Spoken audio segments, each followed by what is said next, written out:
I'm very happy to be at Montpellier. It's a city I know very well and I like very much. I've been here many times. I think the history of architecture in Montpellier is very deep and beautiful, but it's a history that continues.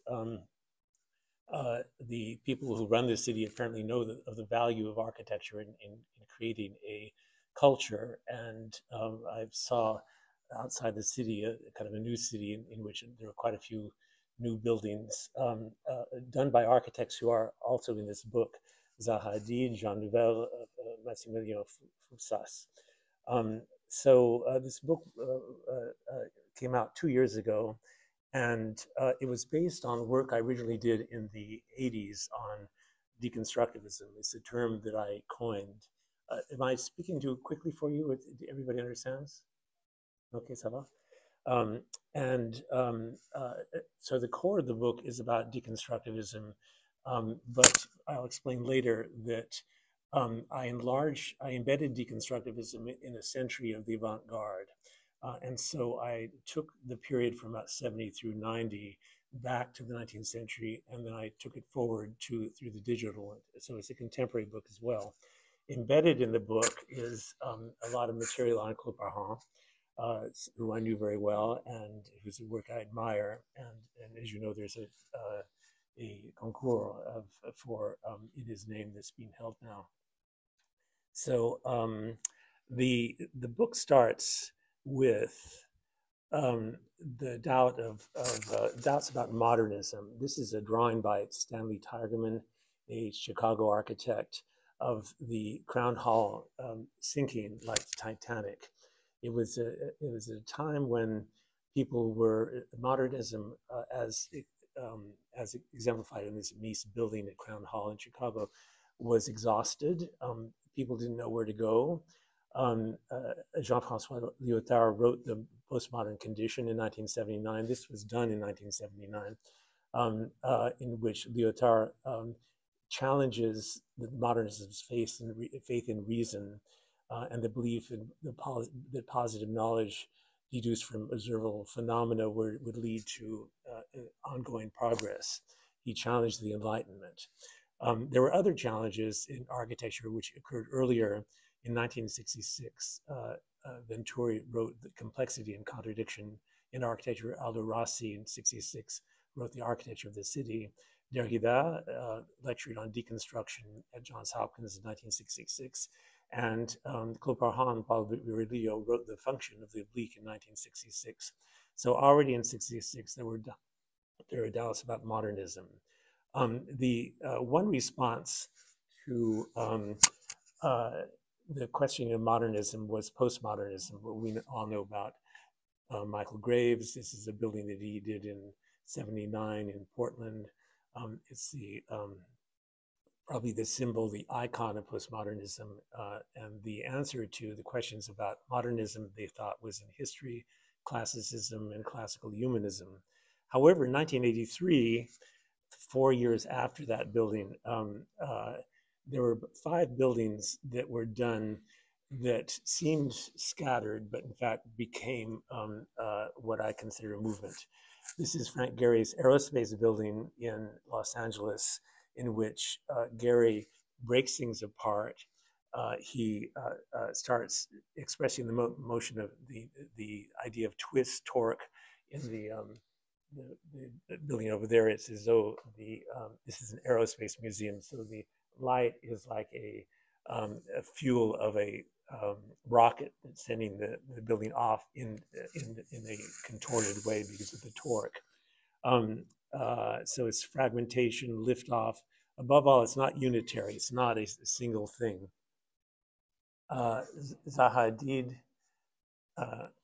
Hadid did in 1983 the Peak project, which was a shattering building that really marked time architecturally. And here she is using forced perspective. She's dynamized space.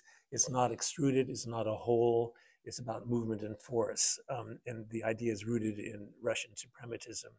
In 1983, again, this is a student at Cooper Union in New York who wanted to see what would happen to form in Einsteinian space when time and space collapse.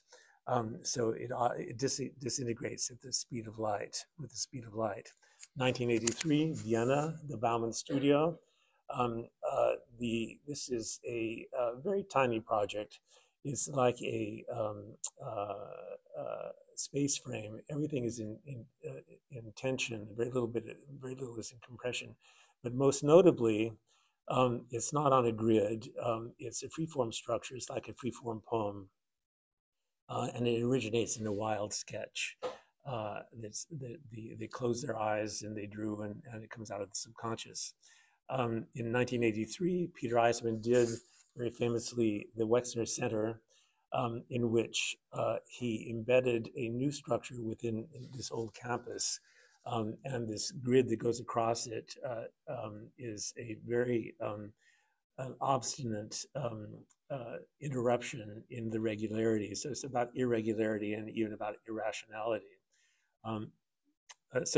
All these works didn't seem to make sense at the time. They seemed to be marginal, individual, boutique, idiosyncratic, personal, and they were difficult to build as well. So it didn't seem to be a basis of a new kind of architecture. And therefore it could not be a utopian, it couldn't be duplicated. But 30 years later, the same individuals are doing very large scale structures.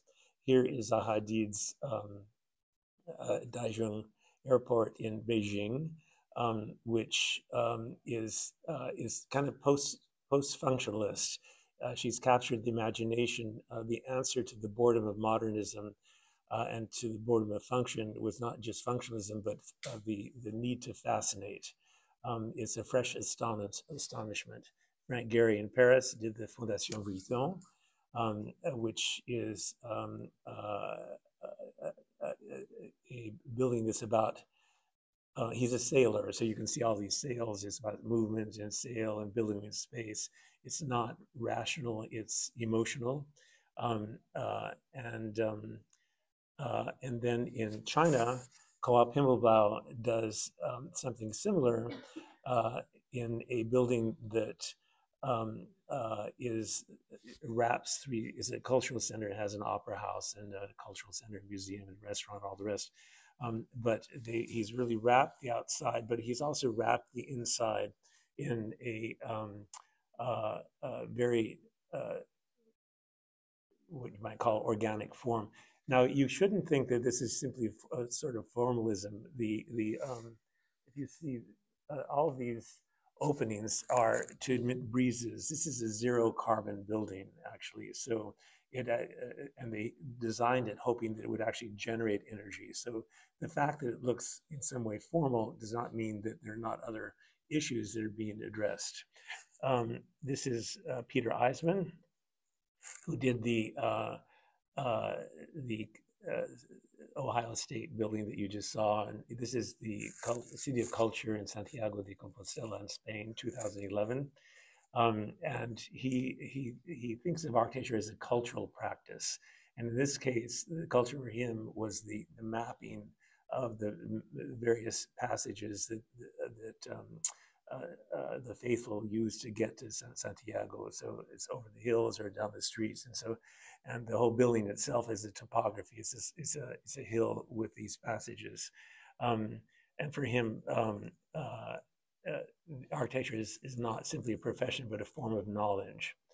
I started the book when an editor in New York called me into her office, and she asked me what I was writing for the New York Times at the time. She asked me, well, what would interest you in a book? And the question caught me by surprise.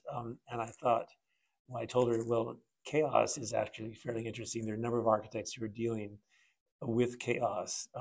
It's surprising that architects who are they're priests of order. It's all, Lord Lautaro is about ordering, it's ordination, but still they're looking at chaos. She said that's very interesting, and the reason that architects were looking at chaos was that chaosticians, new scientists, were looking at they're finding order in disorder, and the architects were finding that interesting. It's a nonlinear phenomena of hidden orders. This is Peter Anders. He was a student, probably your age at Columbia, who was also looking at chaos, chaos theory, and trying to architecturalize it. And he did this wonderful interpretation of this vortex. So this is an architectural vortex. Gunther Domenech in Austria in 1979 started to build what was a house, and it became a cultural center. He was inspired by rock formations nearby, and also vernacular houses. And so he morphed the two, the farmhouses and the rocks, and did a drawing that comes out of two systems, and he builds this very mysterious and really wonderful building. So he's in some way rationalized the irrational. He's made it buildable. At this time, it was very difficult to build. This is 1979. Nobody knew how to build this in space, and so they devised a three-dimensional building system, XYZ coordinates. It wasn't done on plans. They would take a plan here and measure it up, and all these points were done before lasers. So they build it in space because it's a very spatial project. So chaos is not simply, or nonlinear phenomena is not simply natural. Chaos exists in the city. The same architecture student who designed the vortex walked through New York and took a picture of, this is 42nd Street, showing the chaos of the city. Frank Gehry below looks in Los Angeles at the chaos of the city, and he takes the materials from the street, corrugated iron, chain link fence, wired glass. He makes a combine, an artistic combine. Artists are doing this on canvases on the wall. He's doing it in space. He's looked at the alleys of the city, and the repressed material is the common material, is chain link fence, and he's turned it into architecture. The chaos science was revealing that nonlinear phenomena have a logic. And there's a beauty in the tree, there's a beauty in the clouds, and there's a beauty in lightning that can be understood, and in fact can be in some way translated essentially and spiritually into architecture. The Co-op Himmelblau did a rooftop. This is offices for lawyers on the rooftop in Vienna, and the concept for it was that the lightning bolt is coming from the street up into the building. So it's a stroke of lightning. And this was very difficult to build. This was done in 1988. It was structured by the computer, the engineer using the computer. It would, 5 years earlier, it could not have been engineered because the computer was not at that level. The computer is very essential to all of this. Co-op Himmelblau in Austria again, they find that the chaos exists in the mind to a certain extent. So they would conceive their projects, smoking a great lot. They're Viennese, they're smoking all the time, they're drinking wine, and then they close their eyes and they just scribble something out. And it's a city of Freud. This is a sort of subconscious design, because after they talk about what they want, they just draw it very quickly, and then they find the building in this fairly chaotic, impulsive drawing. The chaos, there are lots of forms of so-called chaos. By chaos, it doesn't mean that it's unordered. It simply means it's complex. And so one form of complexity is turbulence. And Co-op Himmelblau did the Musée de la Conférence in Lyon, which is at the confluence of two rivers. So you have turbulence. It's at the confluence of highways. So you have vehicular turbulence, and there are passages that are running in front of the building.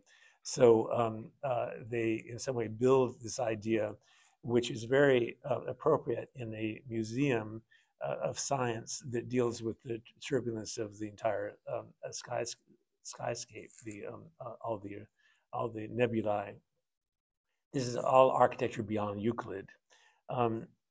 So at this meeting, I proposed that I write an alternative history of alternative architecture. This is not mainstream architecture, and I did not want my book to be mainstream, so it's not a linear book. Um, my editor said, "Well, this is all fascinating. Give it a name." And so I thought about it for a long time, and I realized that some of the architects were interested in deconstruction, Derridian deconstruction. Some of them were influenced by Russian constructivism, some by both, and some by neither. So the term deconstruction and constructivism run through each other. And it becomes kind of an open term, symbolic of the displacement of architecture from unity, from its own discipline. So what I'm saying basically in the term deconstructivism was that it's an open term, meaning that a number of discourses can run through architecture. That architecture is interdisciplinary. It's not about linear order. So various architects were interested in phenomenology, art, philosophy, performance, situationism. But the notion is that an outside discipline displaces architecture from its own discipline. This is a deeply anti-modernist notion in which the modernists believe that a painting is a painting, a building is a building. You should not mix them. So I finished the book in 1992, a long time ago, but my editors changed, and the new editor asked me to put it in chronological order. And I thought, well, this is all about nonlinear order. I can't put it in chronology. And so we had a parting of the ways. I put it on the shelf. I had written it in fragments by themes, but it wasn't chronologically ordered. So I retired it. But in about 2012, 20 years later, I took the book off the shelf and decided what was actually quite interesting. Nobody had written about this period, but a lot had happened. And so I decided to bring the book forward and backward. Deconstructivism was really part of a much larger movement about the avant-garde. And it stretched back to the 19th century. And of course, it continued into the digital realm. So it was, so what I was talking about, it was not simply displacement of classicism, but the whole episteme of knowledge. Math had changed, science had changed, philosophy had changed, history had presented a lot of very disruptive events. Art had changed. So there were many factors since the late 19th century and early 20th century that led to a different reality than what we see here.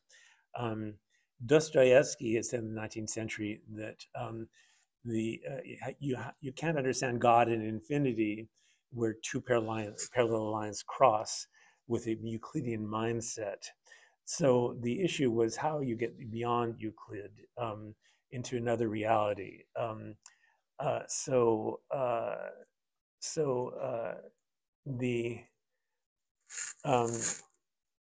see, where am I? Yeah. So in math, science, technologies, there was a breakdown of Euclidean geometry. In the 19th century, Gauss, Lobachevsky, Poincaré challenged Euclid, saying that Euclid is fine, except that there are other mathematics, there are other geometries, and they're particularly interested in topography. Poincaré said that if you draw a triangle on a flat sheet of paper, it's not the same triangle if you draw it on an orange. The fourth dimension was developed by Russians, particularly, as Dostoevsky said. He was looking for how you explain where two parallel lines cross, and that's where the fourth dimension happens, in which you have an otherworldly kind of space, and you need another kind of architecture to, in some way, handle that. There's advances in science, vaporized solid matter. Solid matter was energy, probability, quanta. Sciences were yielding uncertainty. Rutherford split the atom. There was then a shift from the analog to the virtual. So there are quite a few. So here is a collage done by Malevich. The buildings in the background are Euclidean, obviously, but here he's hypothesized a fourth dimensional image. So how do you reconcile that? How do you make the fourth dimensional image into a building? And Zaha Hadid took the suprematists like Malevich and tried to realize it. And so she, in an office building, this is just an office building in Milan, realizes it by creating a four-dimensional space that's dematerialized. It doesn't have any sense of boundary. It's etherealized by light. It's an otherworldly space. This is the again, Thomas Laser, the student at Cooper Union, who is hypothesizing a four-sided room in the throes of relativity, where the whole is breaking down into a simultaneous space. It's like a cubist canvas. And then Zaha in 2006 does for the Guggenheim kind of an Einsteinian building in which one whole side, the far side, slides. The whole building moves, so that you really don't know what is stable and what is transitional. It's like a train station as Einstein explained relativity. You don't know which train is actually moving. Same is true in this particular building.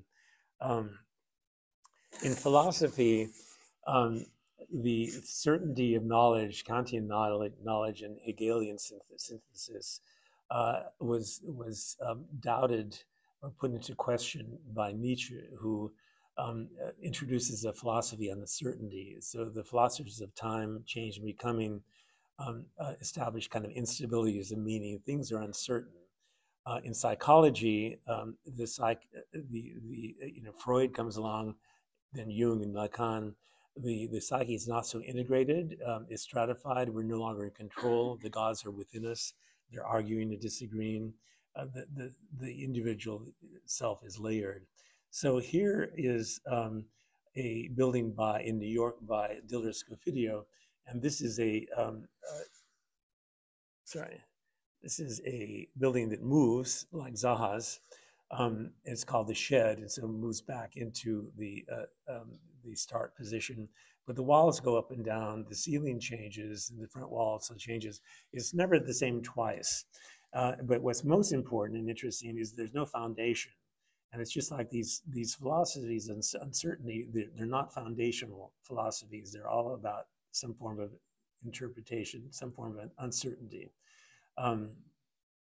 As I said, the building is never the same twice. Derrida, of course, talked about master narratives or grand narratives. And the grand narrative here is the dome of the Duomo in Florence. But the grand narrative frequently hides a secondary narrative.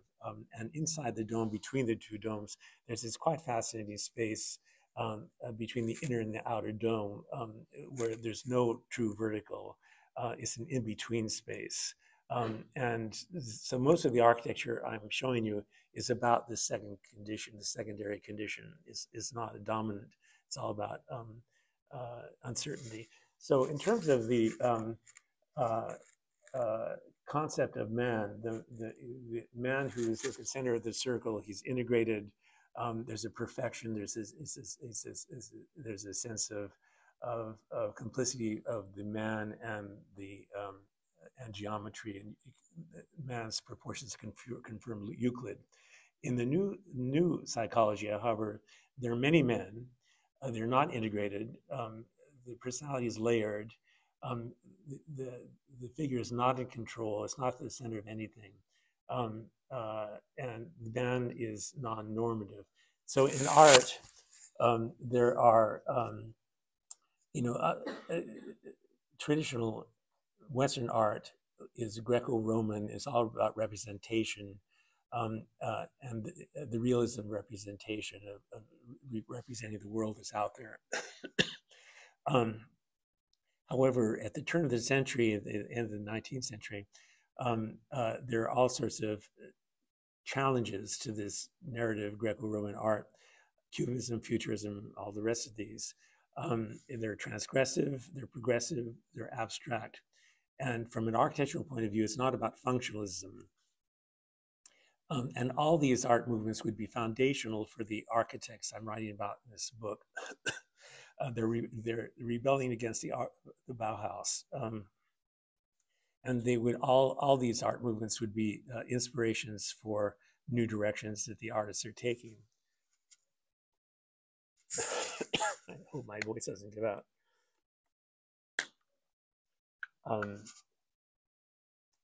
So this is Claude Parent's daughter and grandson have just arrived, and this is a drawing that Claude Parent did with Co-op Himmelbau along the principle of the exquisite corpse, which is a surrealistic game in which one architect does a drawing and is blinded, and the other architect does another one, and that's blinded, and so they build a building of discontinuity based on these folds. Is a surrealistic game. This was done for a competition in Tours in 1993.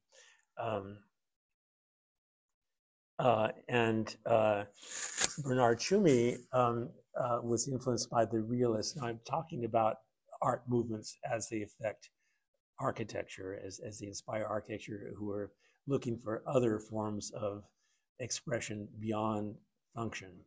And so here, the Situationists have designed a dérive through Paris. And so they believe in the 1950s that life has been swallowed up, the city has been swallowed up by the television.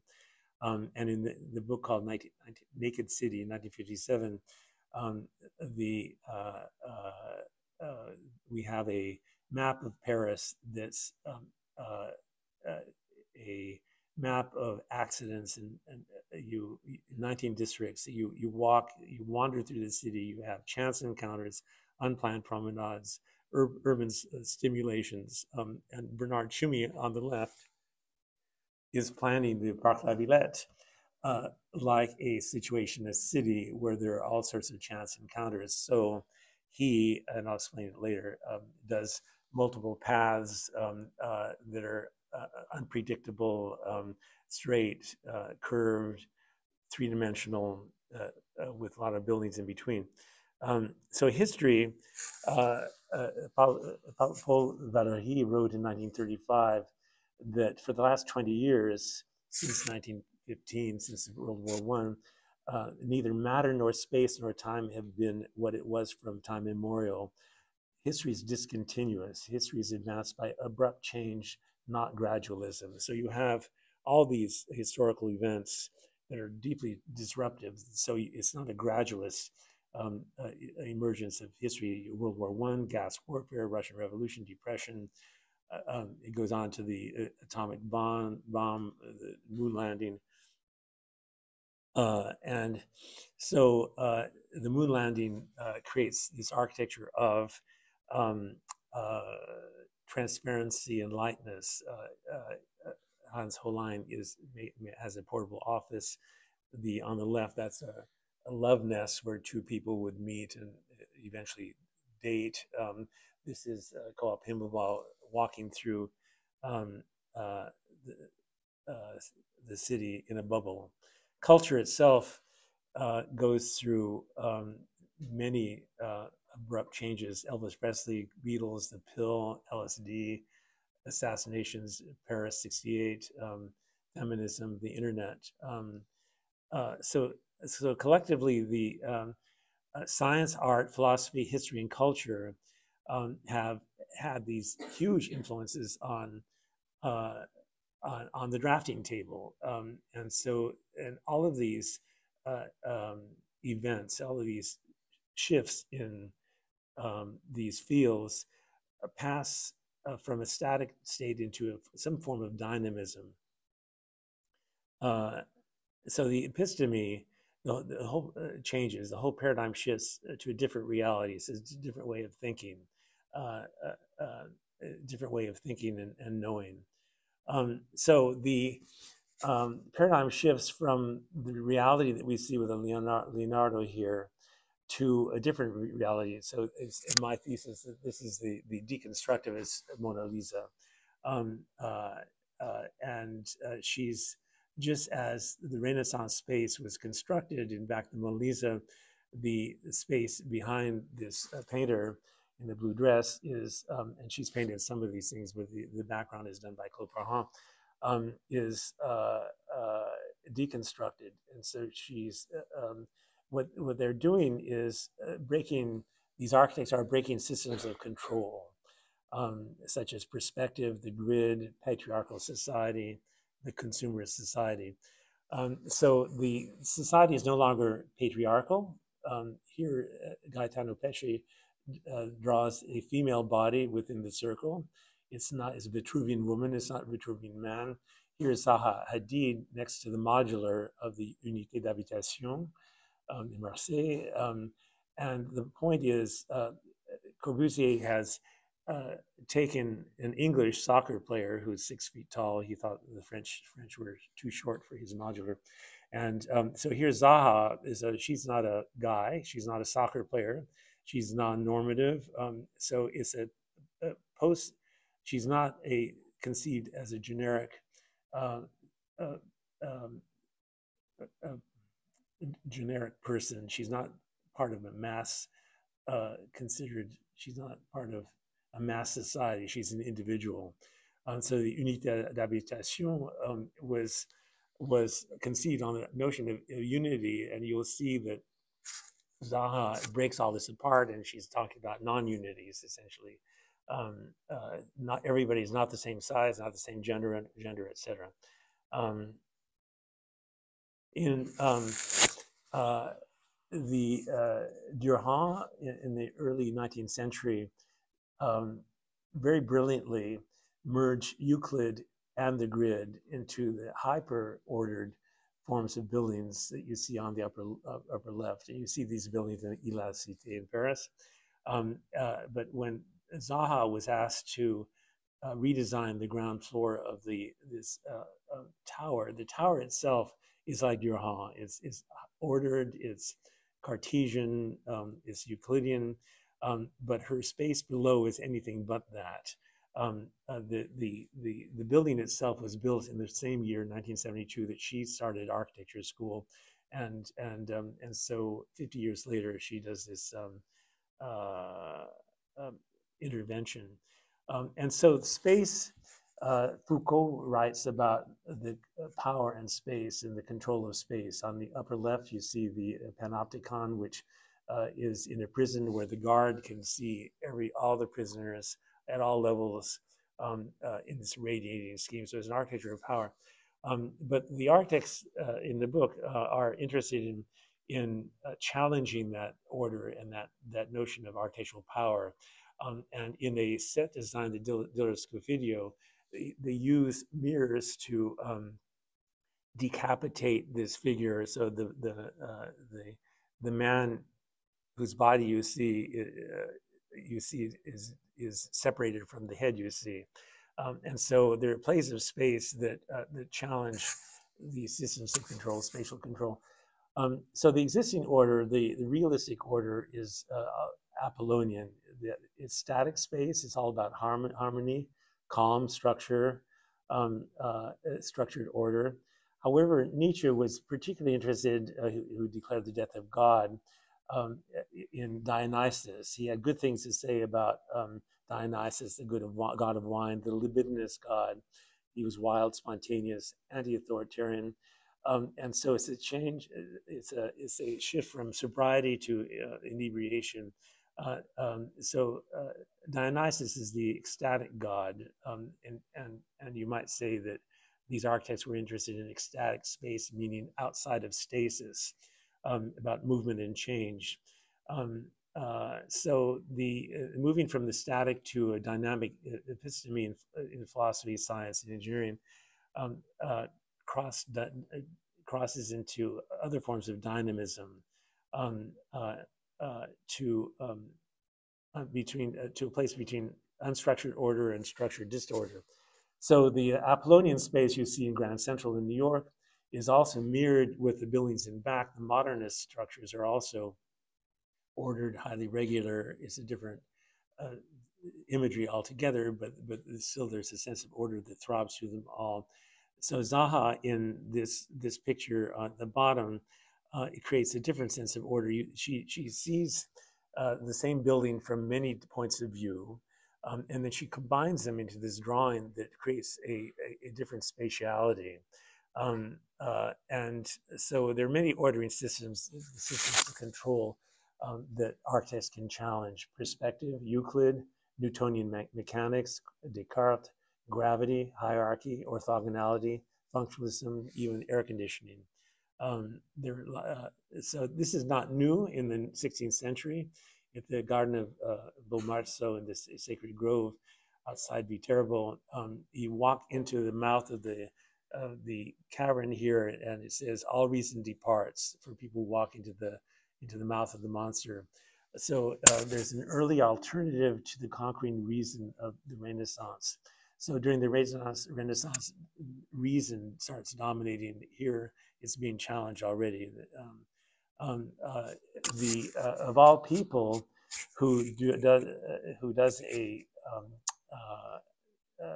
expressive building, this is none other than Walter Gropius, who founds the Bauhaus. But here, before he capitulates to functionalism and industrialism, he does a monument to the March Dead in 1922. It's an expression of grief. You can't express grief in a Cartesian or Euclidean way. This is an expressionism. De Chirico was influenced by Nietzsche, and it's about contradicting perspectives. And one of his students was Massimiliano Fuxas, who did one of the buildings here in Montpellier, in the Pagliano Gymnasium, 1979. It's a rationalist facade, but at an angle. It's sinking, and so he's influenced by De Chirico, who's influenced by Nietzsche. Expressionism. There's some things you can't say in a right angle, and this was a monument, a war memorial built in Yugoslavia in 1972, commemorating the battle that was done in back. This is a very explosive form. You can see explosions happening. It was a very violent battle. Tito fought in it. This is a cultural center in Skopje, which was rebuilt after a massive earthquake in 1963. And the architects take the idea of tectonic plates, the violence of these tectonic plates shifting to create an architecture out of the conflicting forces. Very famously, Paul Virilio invited Claude to one of the bunkers that was sinking on the northern coast of France. And because the experience inside was phenomenal, he was a phenomenologist. He was interested in how you think about your body, and the displacement of the horizontal into the oblique created an entirely new sensation. And they then wrote the book, the function, the manifesto of the function of the oblique. Virilio maintained that the classical world was horizontal, the modern world was vertical, and they were introducing the oblique. It was a kind of a new spatiality that acts on the body. You go up, it's fatiguing. You go down, you accumulate momentum, and you can did create an architecture built on this idea. So in the Church of Saint Bernadette in du Bonnelet in Nevers, they create a bunker in which they recreate the experience of walking on these slopes. And they also add the notion of fracture. So they break the bunker up, but it also maintains this spatiality. In 1970,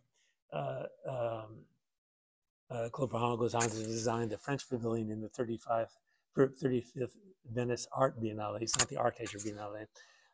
And so everything is, you know, it's like taking a hike in the mountains. You don't expect the mountains to be flat, but this is, everything is sloped, and you negotiate your way. It's not directive. There's no axiality. One of the painters in the show created, added her paintings to an interior of a one-bedroom apartment that he designed for her in I think it was Neuilly, but in Paris. So Jean Nouvel, one of the people who worked for Claude, is influenced early and late, but not in the middle, by the oblique. And in New York, he creates an office tower. He takes the oblique on the vertical. It's like a ski jump on the left. That was done in 2019. 1973, he designs a house which is bunker-like, and also inside it slopes on many levels. He's inspired in the Philharmonic in Paris by the oblique, and the oblique, we'll talk about later, is also topological. So you have curved surfaces. Everything is not horizontal or vertical. It's on the oblique. In Doha, he designs the National Museum, 2019, inspired by the desert rose. Nothing is vertical, nothing is horizontal here. Everything is on some form of slope. Claude said, the ramp is not new, I just saw you could live on it. Rem Koolhaas was listening, and although he doesn't really admit it, he was deeply influenced by Claude, whom he interviewed actually for one of the Biennales. So in a competition for Jussieu, the entire 8 stories is a series of ramps, and depending on how it's sloped, the use is different. In the Dutch embassy in Berlin, the interior circulation is some form of a ramp, either with stairs or with ramps, but it's a circulation that is spatially ramped. Then urbanistically, Snøhetta does the Oslo Opera House, the whole ground plane around the building, which is quite orthogonal actually inside, but outside it's a series of ramps which you occupy, as does the Olympic Sculpture Park in Washington, in the capital of the state. I can't remember, in 2007. So here you have the topography. It's a propylaea. They want to get pedestrians from the city down to the port, and they do it in a ramp condition that's quite livable. So in terms of repressed histories, a lot of these architects look to early modernism, this white-hot period when artists are exploring other forms of post-realist, post-classical, post-perspectival space. So here, the suprematists in Russia, Lissitzky is creating impossible space. He uses these spatial devices to create spaces that can't really exist. It's not perspectival. So he does these prunes, and Malevich does this city in 1922. The space is conflicted, the space is unstable. Zaha in the Broad Art Gallery in Michigan uses distortion. She warps space by force. It could be a whirlwind. She actually used to go to the Xerox machine, and she would take a regular drawing, a Euclidean drawing, and as the tumbler would scoot along, she would just slide the image so that the paper that came out from the belly of the Xerox machine had a distorted space. So it was about movement. In Vitra, in 1993, she plays with perspective. She, rather than vanishing all these cubes, all these volumes to the same vanishing point, she moves the vanishing point. So they're all conflicted. And the top line also is stretched, as you see in the model. So there's something is happening in perception. It seems to accelerate. And so since your eye cues a different experience, it makes you feel the building differently. An architect, Manfred Pote in Graz, Austria, did a bathroom. This is just a little bathroom which he dedicated to Kurt Schwitters, who fractured form, as you may remember, in the 20s. But Plotek fractures space with the play of mirrors and stripes. So he thwarts perspective, he thwarts volume, he creates a sense of infinity, he expands space, and in the Iowa State Wexner Center, what Peter Eisman does with one of these bars, he creates a scaffold, but he takes the vanishing point off the horizon, he lifts it, so it really creates this space. The space is very strange, and and it comes back to you as you're the observer, and you wonder really where you stand. So it's in some way reflective and participatory. In the building, all he does.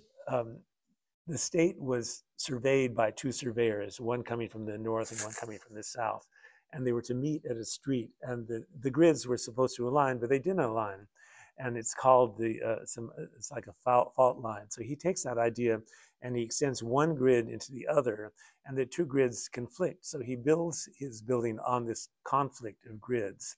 So it's actually a mistake. He's building on a mistake, on a misalignment.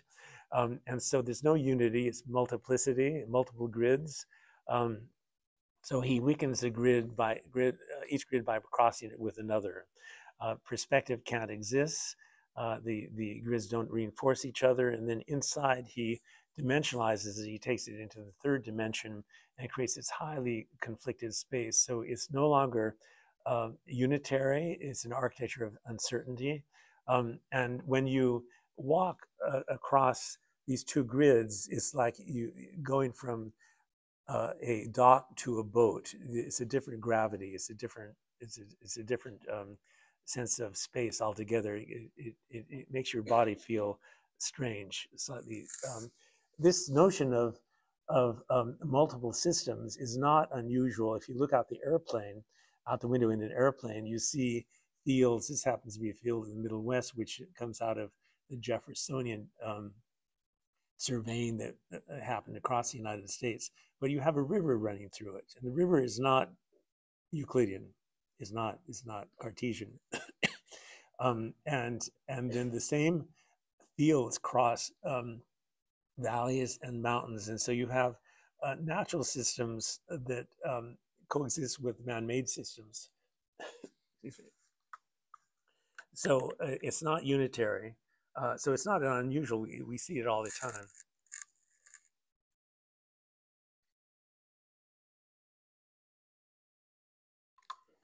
Bernard Tschumi in Parc La Villette uses the same idea.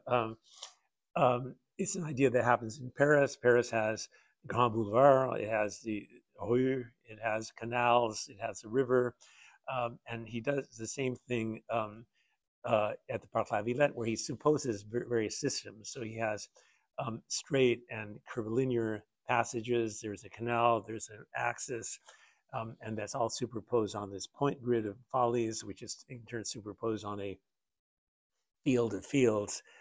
And so he's creating these intersections where accidents happen.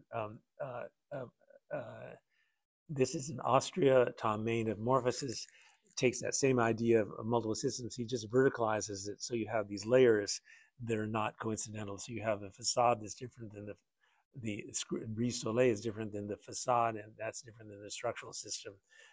So it's a multiple system. Zaha Hadid in the 1983 competition for Parc La Villette layers movement systems, moving gardens, parts that are sliding on tracks. And she creates a patchwork, which is really an energy field, which graphically is very similar to the energy field of a bubble chamber, a hydrogen bubble chamber, which you see where a kaon is colliding with a proton here. Here Zaha creates a collision between a road and a building. So this is a drop off, and she hypothesizes the road hitting the building and an explosion happening. It impacts the entry, sending pieces flying. Here she in the a 1992 exhibition at the Guggenheim, she floats a Malevich architecton into the drum of the Frank Lloyd Wright Guggenheim, and the drum spins the architecton, and it becomes the thing you see on the right. This is the Tatlin Tower, but this is the Malevich. Malevich meets Frank Lloyd Wright, and so it's all about the turning vortex of the drum energizing the architectons. She does so she's interested in energy fields.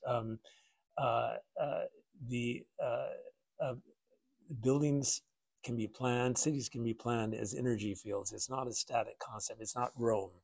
And here she does she cites the same building here and over there.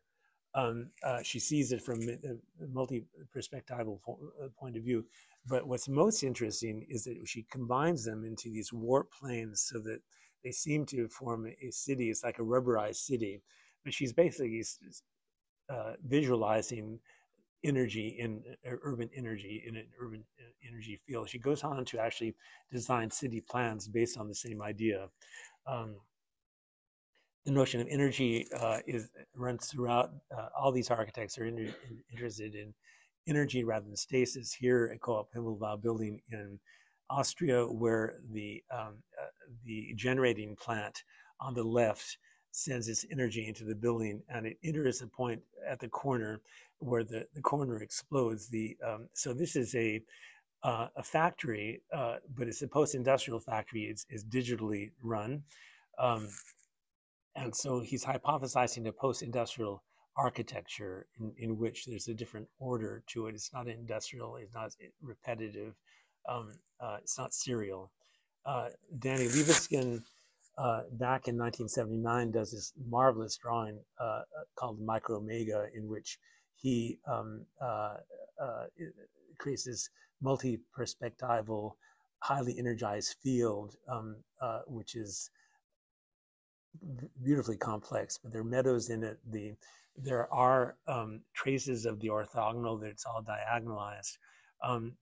There's a painter in New York called Al Held, who the same year also creates what I call impossible space through visualizing spaces as defined by various drawing techniques. So Danny is doing that from an architectural point of view, and so here is a 1991 Potsdamer Platz competition, which of course lost. The Germans would never have gone for this, but he does a coffee and tea set for an Italian firm, and you can imagine that these are actually buildings that might have been in the city had it been built. Frank Gehry resorts to illusionism, and this is very early, 1973. Al Held did this drawing on the left. Frank does it he actually builds it, and it's very successful. I asked him about why he didn't continue doing it, and he said that, well, you can only do so much. And so he left the notion of illusionism, but other architects have continued. Frank did in 1974, the next year, a trellis. This is a simple wood trellis, patio overlooking the water, Malibu. He imagines a wave hitting the trellis. And so here is an impact, a hit on a regular trellis that 30 years later becomes the organ for his Disney concert hall, in which he says is the sound of the energy that's creating this basket of French fries. It's all over the place. It's a pipe organ. But that idea, the idea of energy deforming a form, eventually through a number of steps that I don't have the time to go into, becomes the fish. But it's not a static fish. It's not a symmetrical fish. It's a fish that's swimming. And so the fish has a form. But in order to build it, this is a project in which she found CATIA, a computer program.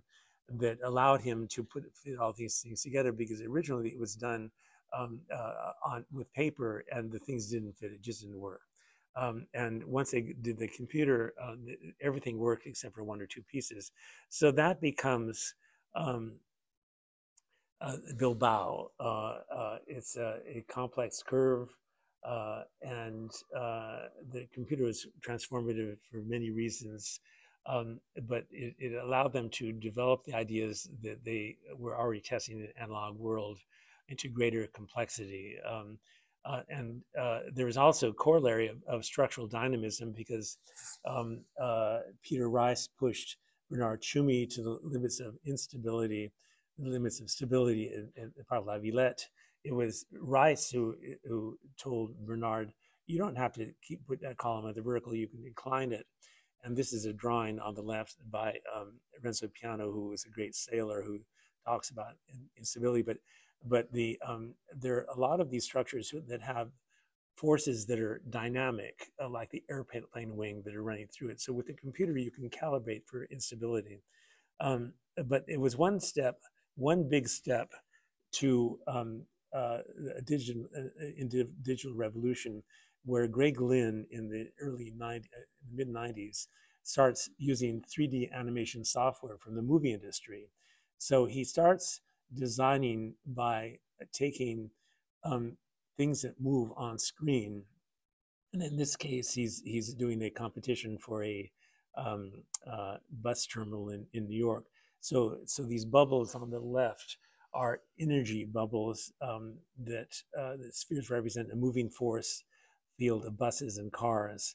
And from their trajectories, he creates a 3D envelope of folded curvilinear surfaces that form a topography that he proposes. So that's it's not a particularly good building, but it's really revolutionary, because he's creating on screen, in animation, an animate form, so that you can move this form on screen.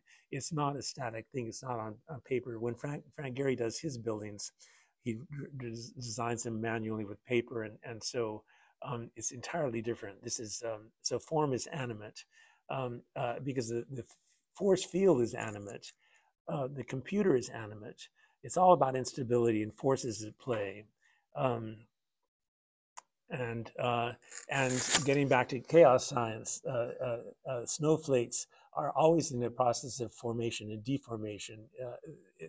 So the formation is dynamic, and so he takes that idea into design. So the drawing that was done in '83 on the left can be done on the computer on the right, but those discrete forms become topographies in Greg Lynn's on Greg Lynn's computer. Here's the topographical interior done by Neil Denari, who was a seminal influence on all these people. He didn't use the computer to do this. However, Greg Lynn does use the Campari. I like Camparis. He uses the computer to create these forms, which are a integration of gravity and light, and he's impacted these forms with several forces. When he designs his own boat, he uses 7 different forces to generate the hull of the boat. And so rather than thinking of forces as separate pieces, he sublimates the forces into continuous flows, into topographies, which is the case in the Arnhem transfer terminal done by UN Studio in the Netherlands. He used surface modeling to do these. He comes out, this is a transitional figure who comes out of the deconstructive era and into the digital. But all these architects discover Claude Parhon. Greg Lynn says, with his sloped floors and inclined walls, making floors and walls continuous. He was here first, a key figure for my generation, a hero to the architects doing early digital work. At that moment, Bernard Tschumi and Jean Nouvel, nobody was doing digital tools, but Claude was the one who was most curious about it for reasons that are obvious. He's drawing it, whereas architects like Zaha Hadid are designing it digitally. Obviously, this is that's in Austria. This is in Azerbaijan, where it's all designed on screen. This was designed in an afternoon. The architect who actually designed this was told that they had clients coming in late that afternoon, so he designed this on the computer by pulling and pushing kind of a handkerchief into this form. The client loved it, and so $1.5 billion later, it was built. Co-op Himmelbau in Dalian, and as I said before, it's a continuous roof. It's a conference center. The role of this architecture, some cities, the Bilbao effect impacted a lot of cities. A lot of cities wanted a spectacular building to show that they had arrived on the international scene. In this case, Dalian is a up-and-coming Chinese city. It's a second or third tier city. They need a building, they need a symbol, they need an icon, and they're building a central business district. So they need a Louis XIV statue in the city that is going to organize space. So they hired Co-op Himmelbau, the Austrian firm, to do this. And as I said before, even if it's spectacular from a sculptural point of view, it's actually very sound ecologically, because this is a zero carbon building. It's intended to generate more energy than it uses. So this kind of architecture has many layers of intelligence. That's also true of a building that unfortunately was not built in Paris, the Phare Lighthouse, which was designed by Tom Main, which has a very high performance skin that captures sun and wind. It was designed three-dimensionally. It's a vertical typology. It's not horizontal. So what's interesting is the skyscraper is usually associated with a kind of a male figure, and here this is a female form, sort of a Venus de Milo. So it's in some way regendered the high rise. It's not a Euclidean tower. In another tower that he designed in China for a competition which he didn't win, he melts the base of it to form the spaghetti that sort of works its way into the city. It worms its way into the city. It's from the Shenzhen Stock Exchange. So this kind of architecture is not just elitist for institutions. These are, this is a stock exchange. These are business guys who seem to appreciate this. Also in China, China emerges as a client state. That's no longer quite the case. But Zaha Hadid did this tower, which has the tallest atrium in the world. But what's interesting is it's a vertical energy field. It's like a river, a rushing river that's going over stones. So it's nonlinear, it's complex, it's feasible, it's a sacred, most sacré. And it's quite thrilling. It engages the mind and the senses. It's not a cool functional building, but the function is to fascinate, and it actually does. People want to come to this building. They want to rent it, so it's actually commercially very successful.